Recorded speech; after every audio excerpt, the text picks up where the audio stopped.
Kayak Mari Regal dari Indonesia, itu mereka juga ngangkat Putri Jenna jadi brand ambasadornya mereka.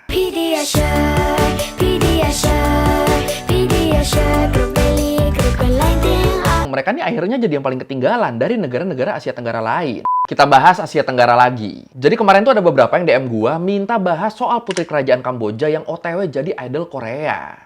Ini kan unik juga ya. Keluarga kerajaan yang biasanya dikenal strict nih sama aturan-aturannya, tiba-tiba putrinya pengen jadi idol Korea.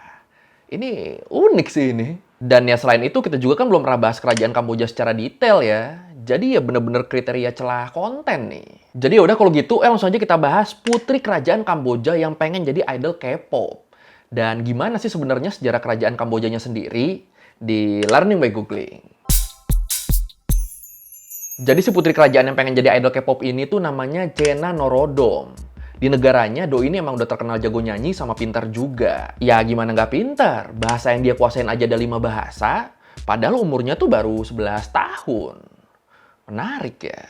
Tapi sebelum kita bahas tentang putri kerajaannya ini, kita bahas negaranya dulu ya. Jadi negara Kamboja tuh bentuk pemerintahannya monarki konstitusional, sama kayak di Thailand. Dan sekarang dipimpin sama Raja Norodom Sihamoni. Nah, kerajaan Kamboja ini buat jadi sampai kayak sekarang, mereka ini punya sejarah yang cukup panjang. Emang gimana sejarahnya? Kalau menurut The Phuket News, dulunya wilayah Kamboja tuh merupakan bagian dari kerajaan Funan yang berdiri sejak abad ke-1 Masehi. Kerajaan Funannya sendiri, ini nih adalah kerajaan besar pertama di Asia Tenggara, yang pusatnya ada di hilir Sungai Mekong. Terus dari situ kerajaan Funan bertahan tuh selama kurang lebih 500 tahun, sampai akhirnya wilayahnya direbut sama kerajaan Chenla di abad ke-6. Dan sayangnya di sini, walaupun mereka berhasil ngalahin kerajaan Funan, tapi kerajaan Chenla nih ternyata nggak bisa mempertahankan kondisi kerajaannya biar terus stabil. Goyang banget nih mereka nih. Kenapa kesulitan gitu? Ya soalnya kerajaan Chenla ini emang basicnya kurang pengalaman ngurusin wilayah maritim kan. Karena mereka lebih terbiasa sama pertanian. Dan ya udah, mereka goyang terus sampai akhirnya kerajaan Chenla ini kepecah. Jadi Chenla darat sama Chenla laut.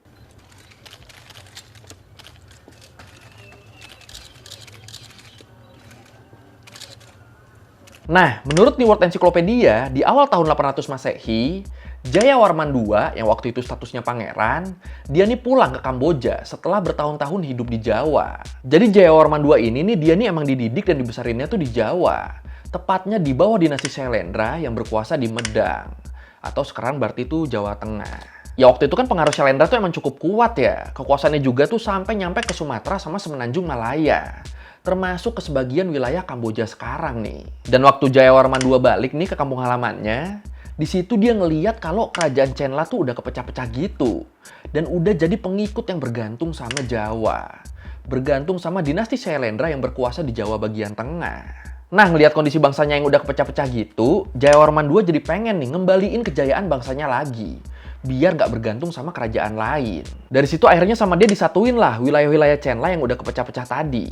Disatuin jadi satu kekaisaran baru yang namanya Kekaisaran Hammer yang berdiri di tahun 802. Kekaisaran yang bakal jadi era keemasannya Kamboja nih. Nikah, di akhir abad ke-9, ibu kota Kekaisaran Hammer tuh dipindahin ke wilayah Angkor. Ke wilayah yang nantinya di sana tuh dibangun Angkor Wat. Salah satu kuil Hindu terbesar di dunia yang masih bertahan sampai sekarang. Dan Kekaisaran Hammer di zaman-zaman itu sendiri, itu tuh emang dianggap sebagai era keemasannya Kamboja. Soalnya ya di masa itu, terutama di abad ke-12 sampai ke abad 14-nya, Kamboja tuh bener-bener lagi ada di puncak kejayaan budaya dan ekonominya. Terus selain itu, gaya arsitektur mereka tuh juga jadi inspirasi buat kerajaan-kerajaan lain di Asia Tenggara. Dan ditambah kekuasaannya juga gede banget kan. Sebagian wilayah Myanmar, sebagian wilayah Thailand, Laos, Vietnam, itu dulu tuh sempat jadi wilayahnya kerajaan Hammer. Terus selain budayanya sama ekonominya yang emang lagi di puncak-puncaknya, selain itu pemerintahan sama militernya tuh juga dianggap kuat banget. Dan dengan faktor-faktor ini, makanya nggak heran kalau mereka tuh sampai dianggap sebagai negeri yang paling maju dan paling makmur di Asia Tenggara waktu itu. Waktu itu ya, kalau sekarang kan jadi tuan rumah SEA Games aja ya begitu kan. Bangku pemain pakai bangku plastik, podium lightingnya dari lampu mobil, itu sekarang begitu. Padahal dulunya mereka sempat jadi peradaban yang paling berjaya di Asia Tenggara. Tapi sayangnya kalau menurut Totko, karena ada invasi dari kerajaan Ayutthaya di tahun 1431, gara-gara itu ibu kota Hammer yang tadinya di Angkor itu jadi dipindahin ke Phnom Penh. Terus sejak invasi itu jadinya makin lama, wilayah yang tadinya punya kerajaan Hammer itu pelan-pelan jadi diambilin tuh sama kerajaan Ayutthaya. Sampai cuma nyisain wilayah kecil di bagian selatan doang, di sekitar ibu kota Phnom Penh doang. Nyisain wilayah yang jadi wilayah Kamboja sekarang akhirnya. That inheritance reached its peak during the Angkor period, when the Great Khmer Empire spread across Southeast Asia. Since the fall of Angkor to invaders from Thailand, the history of Cambodia has been a sad story of shrinking boundaries, caught between the tiger of Thailand and the crocodile of Vietnam. Terus kalau menurut histori, Kekaisaran Hammer tuh akhirnya ganti nama jadi Kerajaan Kamboja setelah mereka merdeka dari Prancis di tahun 1953. Tapi habis itu mereka ganti nama lagi jadi Republik Hammer Merah di tahun 1975. Waktu mereka dipimpin sama Pol Pot. Pol Pot nih kalau mungkin lu inget, dia nih diktator yang melakukan genosida di Kamboja yang udah kita bahas di video ini. Ingat kan ya video ini ya, yang orang-orang pintar tuh pada dibantai-bantaiin sama dia? Asik marketing video lama. Singkat cerita, di sana Pol Pot akhirnya berhasil diatasin. Dan dari situ, Republik Hammer Merah ganti nama lagi, jadi Negara Kamboja. Terus ganti sekali lagi, jadi Kerajaan Kamboja di tahun 1993, dan ini bertahan sampai sekarang. Dan sayangnya, walaupun Kamboja ini pernah berjaya banget di era Kekaisaran Hammer, tapi karena dampak dari invasi, kolonialisme, sampai konflik politik, itu akhirnya sekarang kondisi mereka tuh malah jadi kebalik nih. Kalau menurut World Atlas, Kamboja tuh sekarang jadi negara termiskin ke-7 di Asia. Dan yang paling miskin pertama di Asia Tenggara. Ini kan miris ya. Dari yang tadinya sempat jadi yang paling maju dan paling makmur loh di Asia Tenggara loh. Sekarang malah jadi yang paling miskin. Aduh. Ya bisa dibilang mereka nih akhirnya jadi yang paling ketinggalan dari negara-negara Asia Tenggara lain. Baik secara ekonomi maupun infrastrukturnya. Jadi makanya kalau SEA Games-nya kemarin aneh ya udahlah, kita udah ngerti penyebabnya kenapa ya. Ya udahlah, maklumin aja lah. Jadi kasihan, Jir. Oke, cukuplah sejarah kerajaan Kamboja dari awal sampai saat ini ya. Sekarang kita balik nih, kita bahas anggota kerajaan Kamboja yang disebut-sebut sebagai The Next Idol. Putri Jena Norodom. Kalau menurut Korekto, Jena Norodom dia ini adalah cucu dari Raja Kamboja sekarang. Raja Norodom Sihamoni. Jadi emang statusnya beneran putri kerajaan nih Jena ini nih. Nama rajanya aja nempel kan di nama dia. Darah bangsawannya Jena tuh nurun dari ibunya, Putri Norodom Bupari. Sementara bokapnya itu orang Prancis. Pantas cakepnya unik gitu ya, blasteran Kamboja Prancis ternyata. Ya Jena ini lahirnya juga di Paris, di tanggal 11 Maret 2012. Berarti sekarang masih 11 tahun ya. Masih muda banget, Jir. Gue tuh tahun 2010 lulus kuliah kalau nggak salah. Tahun 2012 itu udah resign dari Metro TV. Dia baru lahir dong. Aduh, umur. Terus kayak gue bilang tadi, Putri Jena ini juga fasih 5 bahasa. Bahasa Hammer, Prancis, Thailand, Cina, sama Inggris. Ini mantap banget kan. Bener-bener spek lengkap nih Putri ini nih. Dan umurnya baru 11 tahun loh. 11 tahun udah 5 bahasa. Gila.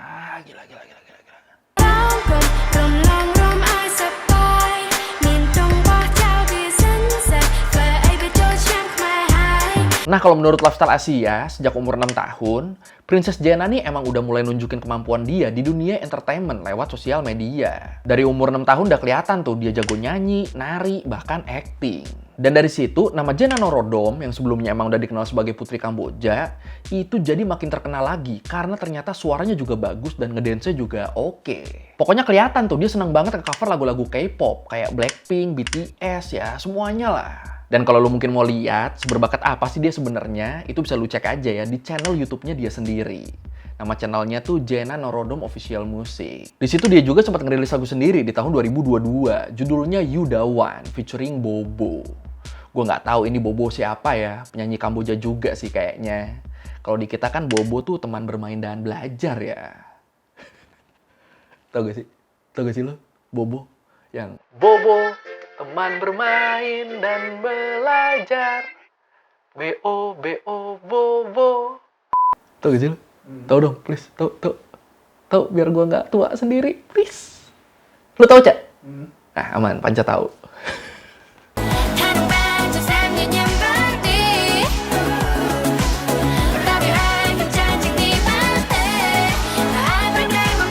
Ya pokoknya karena dia aktif banget nih di berbagai platform sosmed, nama dan bakat Putri Jenna ini jadi makin dikenal sama orang-orang. Dan mulai disebut sebagai calon idol. Ya emang idol material banget sih ya. Udah cantik, jago nyanyi, jago ngedance, bisa banyak bahasa juga. Kayak emang udah ditakdirin jadi idol.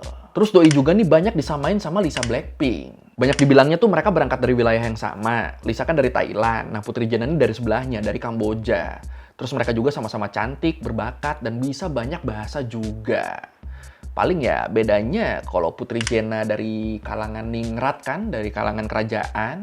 Kalau Lisa kan setahu gue rakyat biasa ya dia ya. Rakyat jelata aja udah kayak kita-kita. Tapi ya di luar itu, Jennanya sendiri juga ngaku nih kalau dia emang ngefans banget sama Lisa Blackpink. Tapi gimana nih menurut lu nih? Emang mirip apa enggak? Silahkan komen. Terus masih menurut lifestyle Asia, di ranah entertainment Kamboja sendiri, Jenna ini juga udah sering diundang ke beberapa acara hits di Kamboja. Dan disebut dia juga udah mulai dilirik sama agensi hiburan dari Korea Selatan. Ini nih. Dan gilanya lagi nih, dilirik sama CEO-nya langsung, Na Yunjung dari KV Entertainment yang basisnya di Kamboja. Na Yunjung sendiri, dia ini pernah bilang, Putri Jenna memiliki potensi yang sangat besar di dunia hiburan. Dan bener aja, akhirnya sejak 2022 kemarin, Putri Jenna udah mulai pelatihan di agensi ini. Ini berarti jalurnya nih udah kebuka ya, tinggal apa ya? Ya tinggal istiqomahnya lah, insya Allah debut tuh. Amin. Dan sebenarnya kalau menurut The Asian Parent, sebelum direkrut buat dilatih sama agensi Korea, Jenna tuh sebenarnya emang udah aktif juga di bawah perusahaan Space Creative Marketing yang ngebantu dia di semua urusan entertainment dia. Mulai dari nyanyi, nari, modeling, acting, semuanya tuh di-handle sama perusahaan itu. Dan berkat perusahaan ini juga, Putri Jenna tuh jadi sempat muncul di drama-drama hitsnya Kamboja. Kayak Tap Tidak Pokul Mea sama Golden Kingdom. Tapi tanggapan kerajaannya gimana? Emang boleh putrinya jadi idol? Tanggapannya ya nggak masalah sih kayaknya. Kenapa gue bilang kayaknya? Soalnya pihak kerajaan tuh emang nggak ada komentar atau tanggapan terkait salah satu putrinya yang pengen jadi artis K-pop. Selama ini diem aja udah pihak kerajaan. Tapi ya logikanya kan kalau emang nggak boleh, pasti pas mau join sama agensi Korea tuh pasti langsung dilarang kan? Nah ini kan enggak, dibolehin aja udah. Bahkan pihak kerajaan sendiri, walaupun sampai sekarang mereka nih nggak pernah ngomong apa-apa, tapi kelihatan kalau mereka nih ngedukung banget bakat yang dimilikin sama Putri Jenna. Buktinya Putri Jenna tuh sama mereka dijadiin Royal Brand Ambassador, dijadiin duta kerajaan. Dan kalau masalah duta-dutaan begini, selain jadi duta kerajaan, kalau menurut South China Morning Post, Putri Jenna tuh juga jadi salah satu brand ambassador dari provider telekomunikasi Kamboja, Cellcard Telecommunication Company. Terus beberapa brand luar juga, kayak Mari Regal dari Indonesia, sama RNF Properties dari Cina, itu mereka juga ngangkat Putri Jenna jadi brand ambasadornya mereka. Mantap juga nih karirnya nih. Terus juga kalau menurut K-pop stars, di tahun 2020, Putri Jenna tuh sempat ngikut Raja Kamboja ke Korea Selatan dalam rangka kunjungan kerjasama budaya dan ekonomi antara Kamboja sama Korea Selatan. Dan di situ disebut Putri Jenna nih bakal mainin peran penting dalam memperluas pertukaran budaya antara dua negara ini. Dengan cara ya lewat aktivitas per-K-popannya dia tadi. Ini keren sih kalau menurut gue sih. Lu bayangin aja nih. Gara-gara dia doyan K-pop, akhirnya itu tuh nggak cuma jadi ajang buat nyalurin bakat dia. Tapi Kambojanya sendiri juga dapat keuntungan diplomatis dari situ. Bisa sebermanfaat itu loh di usia dia yang baru 11 tahun. Gila. Tapi kalau menurut lu gimana nih? Cita-cita Putri Jenna buat jadi idol di Korea bakal kesampaian apa enggak nih? Silakan komen.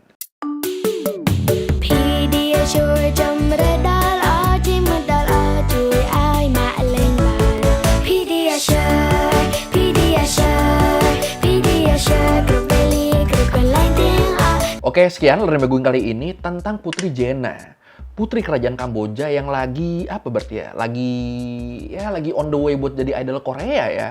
Ya kalau dari gue sih gue doain semoga berhasil ya. Karena secara background juga ini unik loh.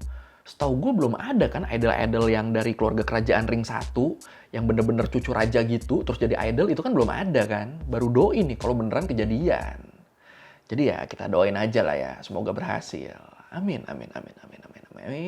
Kalau lo mau revisi gue udah salah, atau lo menanya, atau lo menambahin nggak di video, bisa lo tulis di komen, kita diskusi kayak biasa. Sekali lagi, thank you udah nonton, jangan lupa like, comment, subscribe. Bye.